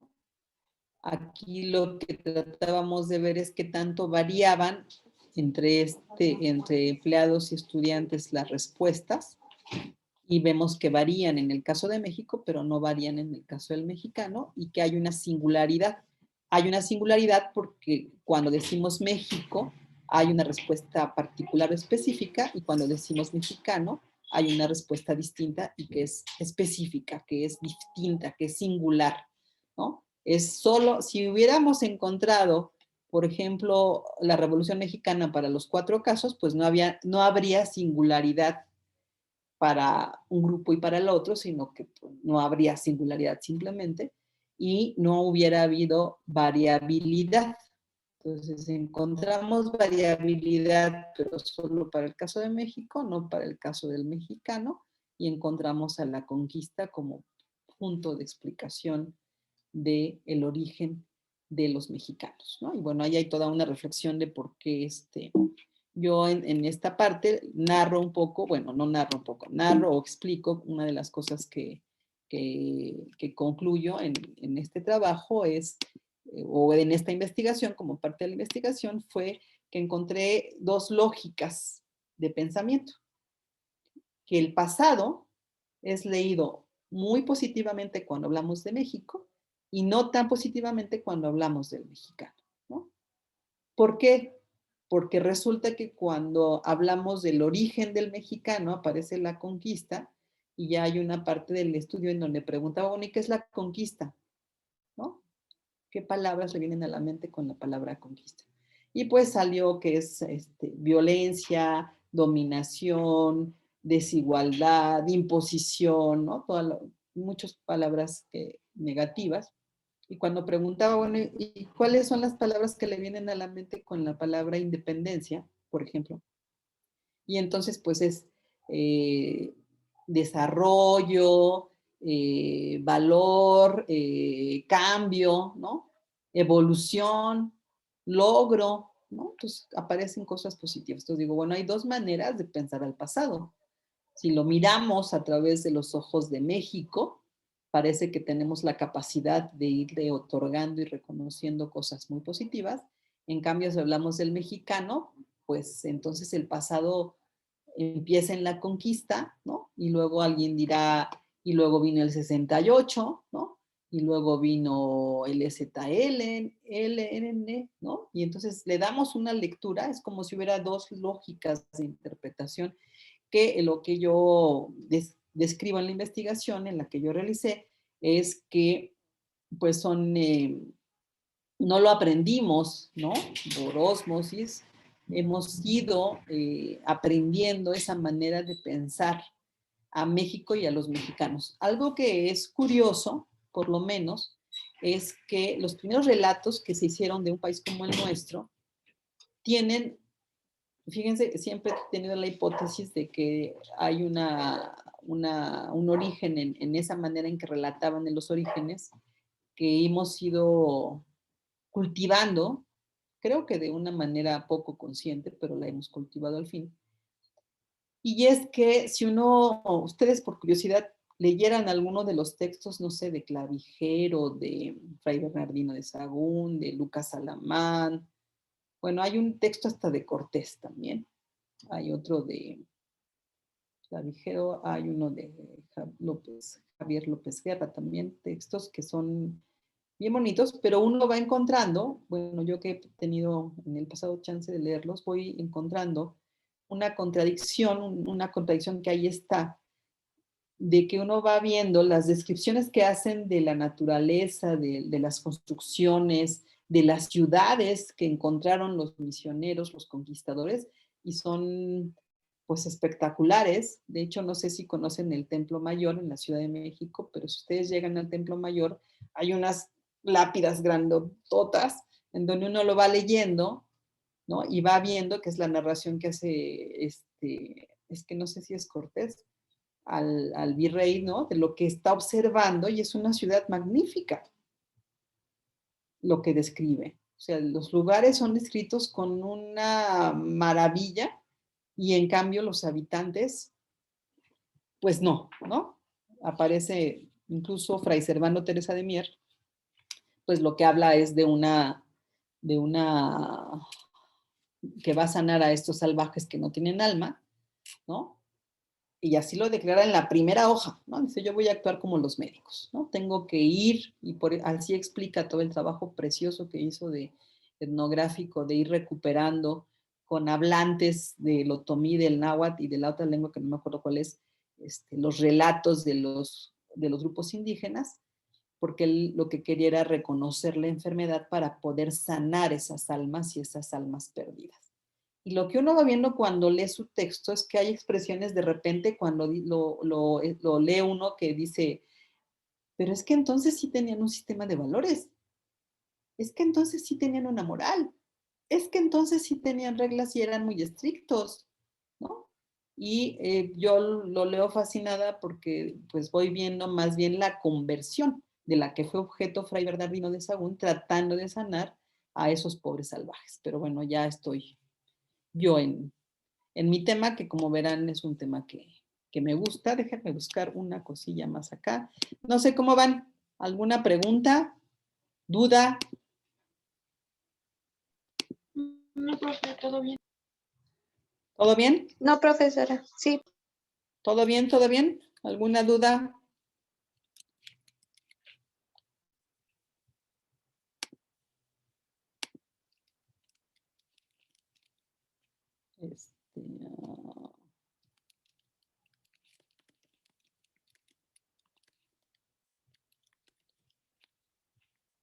Entonces, en esos relatos que he podido pues ver,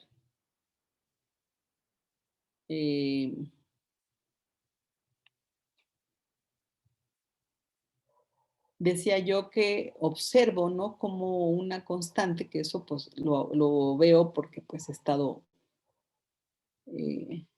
leyendo algunos, en el pasado traté de entender el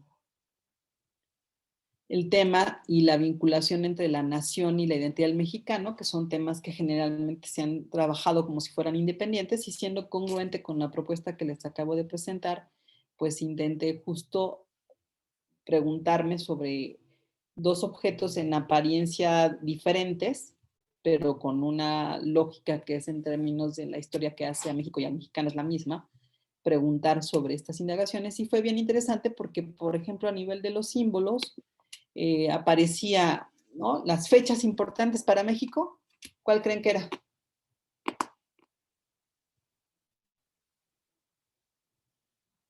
A ver, ¿cuál creen que fue la fecha, una de las fechas importantes para hablar de México?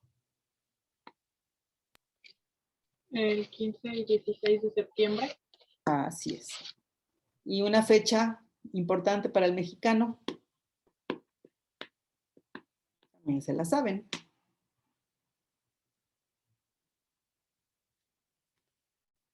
¿Cuál diría usted que es la fecha más importante o una fecha importante para el mexicano? No sé, la misma. El 15 y el 16. No, para el mexicano. No me diga que el 12 de diciembre. El 12 de diciembre. ¿El 12 de diciembre? Hay quienes dijeron el 12 de diciembre y hay quienes dijeron el Día de Muertos. Porque es, ¿cuál es la fecha importante para una fecha importante para el mexicano? A ver, un lugar que represente a México. El Zócalo.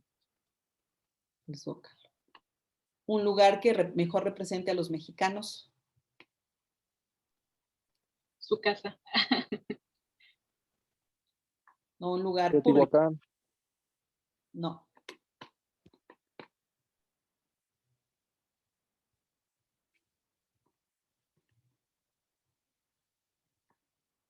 ¿A dónde se van a celebrar los partidos? El Ángel de la Independencia.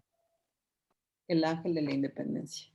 Entonces fue bien interesante porque les decía que iba, o sea, en las preguntas que fui elaborando, que además es una investigación que tengo ya varios años, que espero recuperar pronto, pero van constatándose como una forma para el mexicano y otra para México, ¿no? Como separadas. Y déjenme pasarles que en algún momento llevé mis datos a un evento internacional y les compartí esto como parte de lo que, de esta manera de, ahora dejen que jale.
El estado de Yucatán, una estrella más del Bicentenario.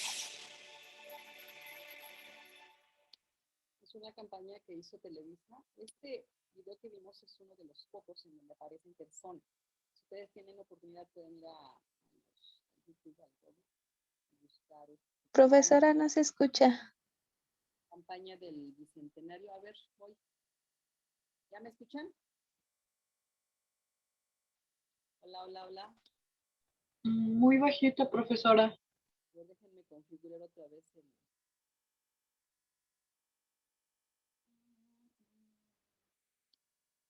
Hola, hola, hola. Hola, hola, hola, hola. Se sigue escuchando bajo.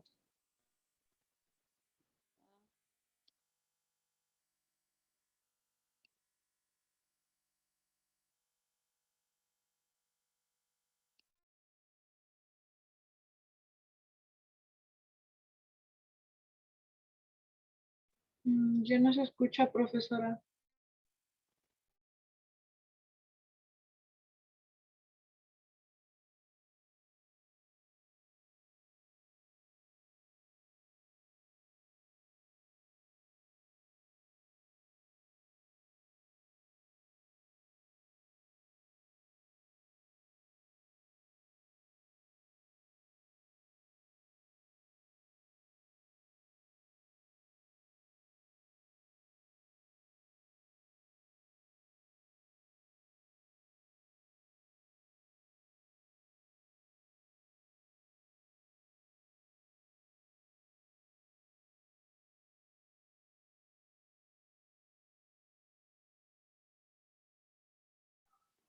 Hola, hola. ¿Mejor? Sí, profesora, ya la escuchamos. Ok. Bueno, esta campaña decía que es una campaña que hizo Televisa y este que vimos fue uno de los videos, de los pocos que tenían a personas. La mayoría de los videos que se elaboraron en esa época y que tuvimos derecho a ellos en el canal de las estrellas, por supuesto, y en los canales de Televisa, eran, la mayoría eran paisajes impresionantes y prácticamente ninguna persona, ¿no? Entonces, para mí lo llevé en algún momento como un ejemplo de esto que les decía que ha sido como una constante, en donde solemos hablar muy bien de México, de sus paisajes, de sus artesanías, de su riqueza histórica, de su riqueza cultural, pero en contrapartida, cuando hablamos del mexicano, pues no hablamos tan bien, ¿no?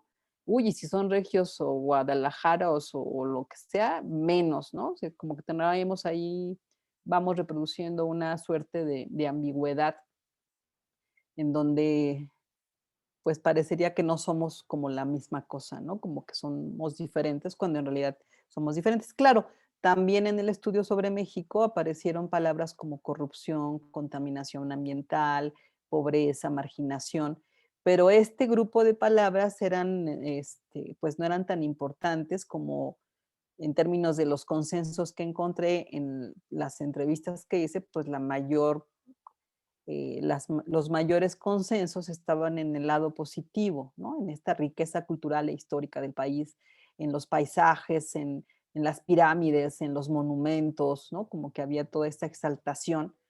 Y en cambio, aparecían, insisto, cosas que evalúan como corrupción, contaminación, pobreza, desigualdad, mala educación, por ejemplo, algunos decían, y sí aparecen, pero no tienen el consenso tan fuerte que tienen las palabras positivas asociadas a México. En cambio, en el caso del mexicano, pues era impresionante porque la mayoría de las palabras son de orden negativo.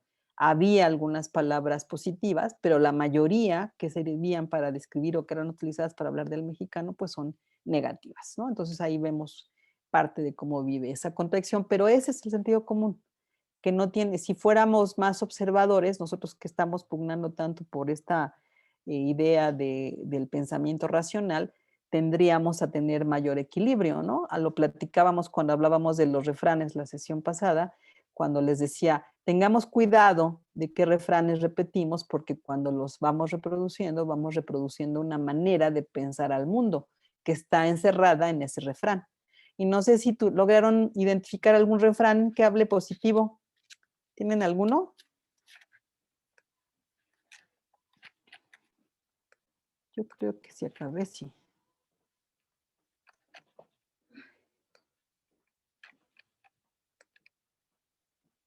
¿Tienen alguno?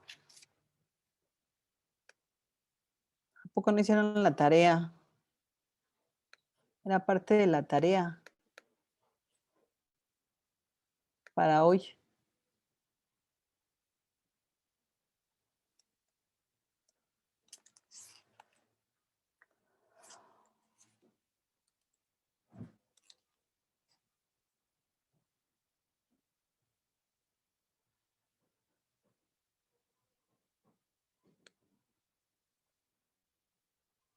El que madruga, Dios le ayuda, ¿qué les dice?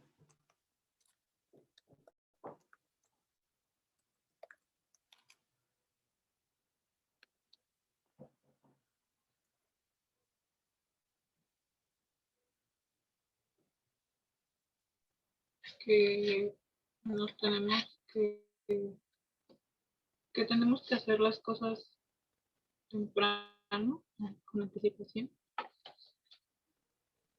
Así es.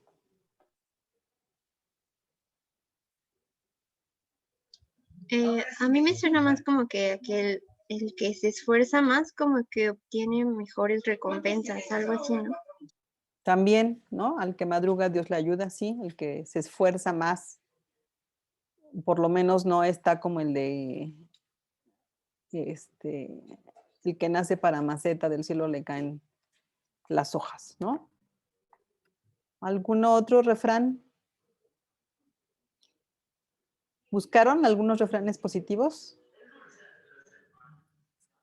Hay que hacer el bien sin mirar a quién. Ese es bonito, ¿no? En efecto, hay que hacer el bien sin mirar a quién.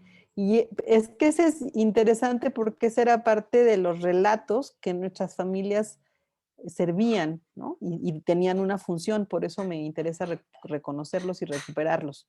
Porque así como vimos la sesión pasada, todos estos que también encierran toda esta creencia en el mundo justo, que pues ya bien visto como que de justo no tiene nada, pero bueno, así es esta idea de que cada quien tiene lo que merece. También hay otras ideas que están encerradas en los refranes y yo creo que es un ejercicio positivo el refrendar eso que sí alimenta positivamente nuestro entorno y ser un poco más escépticos con aquellos refranes que lo que hacen es reproducir una manera más bien negativa, ¿no? De pensar al mundo. No hay mal que dure 100 años ni cuerpo que lo resista. Este es de optimismo, ¿no? Sí, efectivamente. Que eso también nos, de hecho, creo que lo han hecho meme en relación a toda esta situación de la pandemia, de como dicen, no hay mal que dure 100 años, ni cuerpo que lo resista, ¿no? Y entonces han aparecido memes en esta situación porque, bueno, pues se nos ha prolongado de más y todo el mundo ya está harto y justo esta parte. Quien vive con compañía, vive con alegría. Muy bien, ¿no? También, que es como refrendar esta parte frente a esta mentalidad individual, ¿no? De reforzar una parte que además, la verdad es que creo que somos una sociedad, en efecto, más bien solidaria, ¿no? Más que una sociedad individualista. El que persevera alcanza. Jimé, otra vez esta parte como del esfuerzo, ¿no? Que persevera alcanza, pero también sí lo que implica es, pues, quien trabaja duro logrará su meta. Al mal tiempo, buena cara, también ese es positivo, ¿no? Muy bien. Ven como si es que nos habíamos quedado con toda la parte de la visión de la creencia en el mundo justo y necesitamos equilibrarlo porque de verdad creo que siendo conscientes de que sí tienen un peso en términos de cómo explican al mundo el tipo de relación que nos proyectan o ofrecen, si somos más conscientes también seremos más cuidadosos, ¿no? El hecho de que sea el sentido común no significa que sea infalible, como vimos, es producto de una manera de pensar, de ser, de una necesidad que hay también en el medio ambiente y que es lo que permite explicar que algunas cosas se proyecten con mayor fuerza. ¿Sí? El que canta espanta sus penas. Ah, ese no me lo sabía. Muy bien, ¿no? También ese es bonito ejemplo. Cantaremos más seguido en estos días para espantar a nuestras penas en ese caso. Pero justo fíjense cómo van dando una manera de proyectar al mundo, ¿no? Y de pensar al mundo, de interpretarlo y entenderlo en una situación además como la que estamos viviendo. Bueno, van a leer el texto de la construcción de los mundos políticos, el primero. El segundo, tomaré este fin de semana para revisar la traducción que tengo del segundo texto y para pasárselos para la siguiente sesión, para el martes. Y si me da tiempo, o más bien si me agarran descuidada, les voy a pedir una sesión más para que lo pueda. Les había dicho, pedí que me hicieran la traducción de un articulito que está bien interesante, pero si tiene con algunos errores, entonces sí me gustaría depurarlo y obviamente no es el único pendiente que tengo en mis espaldas en este momento, entonces ya el jueves les digo, ¿no? Si ya lo tengo listo para el fin de semana y si no les pido que me den una semana más y bueno, mientras tenemos trabajo con nuestras bases de datos de todas maneras. Pero el jueves por lo pronto revisamos el texto de la construcción de los mundos políticos. O no sé si nos dedicamos a ver la base de datos, igual eso me puede ayudar. Sí, nos vemos para ver bases de datos, ¿no? ¿Les parece? Sí, profesora, para ver qué sigue. Para ir viendo ya y ir organizando la información. ¿Sale? Entonces el jueves hacemos eso. Y de todas maneras vayan revisando el de la construcción de los mundos políticos. Yo creo que es un texto igual que bueno, como todos los textos que hemos visto, que también nos ofrece una perspectiva interesante y que va, desde mi punto de vista, pues justamente busca cerrar con estas primeras lecturas que nos decían cosas como que pues cada decisión que tomamos es importante y nos coloca como en un plano cartesiano, en un lugar de un equilibrio o de una relación que a veces no somos conscientes, pero que está tomando parte. Recuerdo el texto de nuestra autora española, que eso nos decía, y que de repente leída la frase así de todas las decisiones que tomamos tienen una implicación o tienen una consecuencia, nos dice, ay no, ¿no? ¿A poco encender el calentador por más de 20 minutos tiene una consecuencia? Pues sí, para empezar en mi economía, pero luego tiene otra que no veo, ¿no? O que no soy muy consciente de ella. Pero bueno, eso lo veremos con la construcción de los mundos políticos. Les pido que nos veamos entonces el jueves con las bases de datos. Espero que ya la mayoría haya resuelto el tema de las broncas que hay con el sistema de luz y pues si no veremos qué hacemos. Yo, por favor, avísenle a sus compañeras, compañeros que no puedo subirla enseguida porque no me deja Zoom enseguida, sino hasta mañana o después de unas horas. Me permite bajar la sesión y ponerla en el canal de YouTube para mandarles el link y que puedan, quienes no pudieron estar, conocer la sesión de hoy. ¿Sale? Profesora, una pregunta rápida. Sí. No sé si ya no escuché bien, pero ¿envió las bases de datos el fin de semana? Porque mi equipo no le llegó. Bueno, me comentaron que no ha llegado. ¿Qué equipo es? El 1. El equipo 1. Pues según yo sí, pero ya no sé qué tanto hice. Vuelvo a enviarla si hace falta. Bueno, mi pero sí, compañera Jocelyn me comentó que no y al parecer le envió un correo ayer, porque ayer estábamos hablando de eso. Pero me lo envió apenas ayer.